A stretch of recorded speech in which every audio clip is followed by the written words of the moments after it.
بسم اللہ الرحمن الرحیم۔ السلام علیکم۔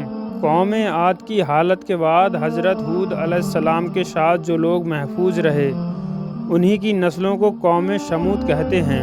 اللہ تعالیٰ نے حضرت صالح علیہ السلام کو قوم شمود میں مبعوث فرمایا۔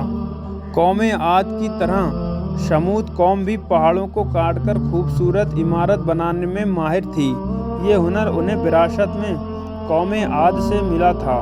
اپنے اس ہنر کے گھمنڈ اور شیطان کے وسوسے میں آ کر قوم شمود سرکش اور بت پرستی میں مبتلا ہو گئی۔ فرقہ پرستی کا دور عام ہو گیا۔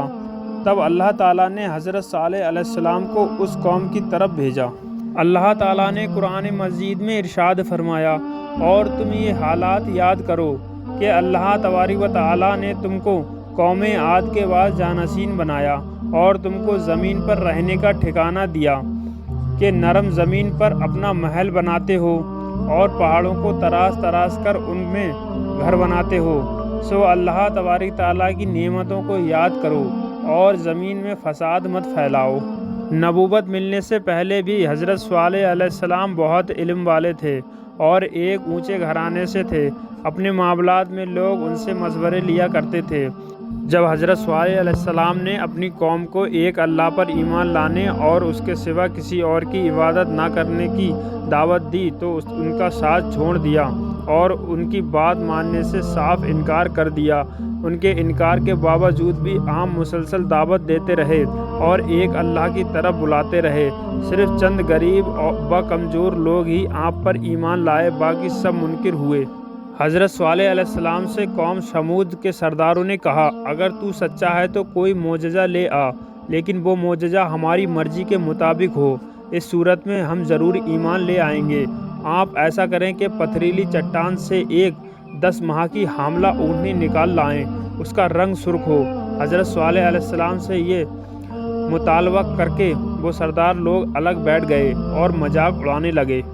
ایک دن سب لوگ چٹان کے قریب جمع ہوئے۔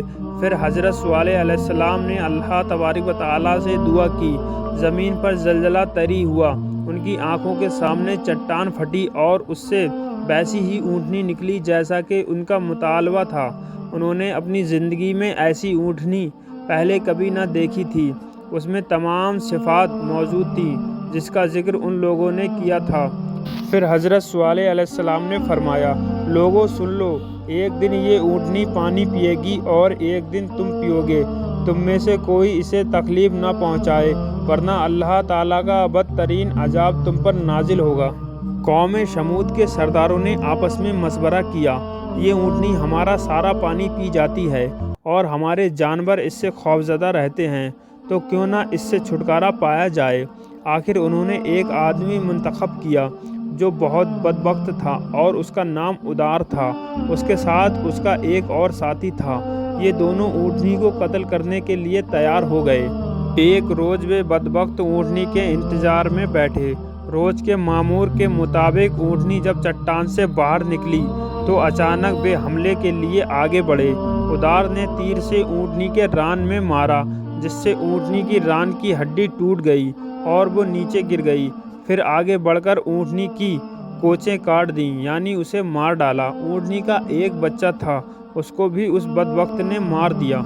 اونٹنی کو قتل کرنے کے بعد حضرت صالح علیہ السلام نے ان نافرمانوں سے کہا، اچھا تم 3 دنوں تک اپنے گھروں میں رہ لو، یہ وعدہ جھوٹا نہیں ہے۔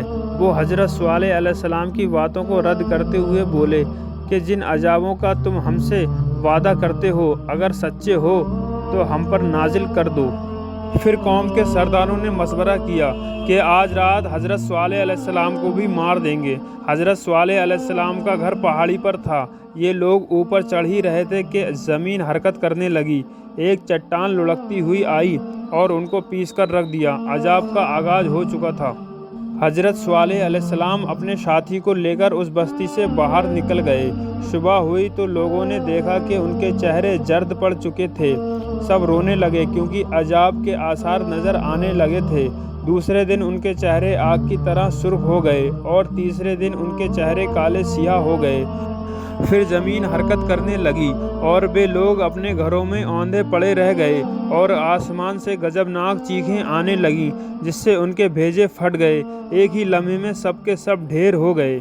حضرت صالح علیہ السلام اپنے ساتھی جو ایمان لے آئے تھے ان کے ساتھ فلسطین آ گئے اور وہیں رملہ نامی جگہ پر رہے اور وہیں آپ کی وفات ہوئی۔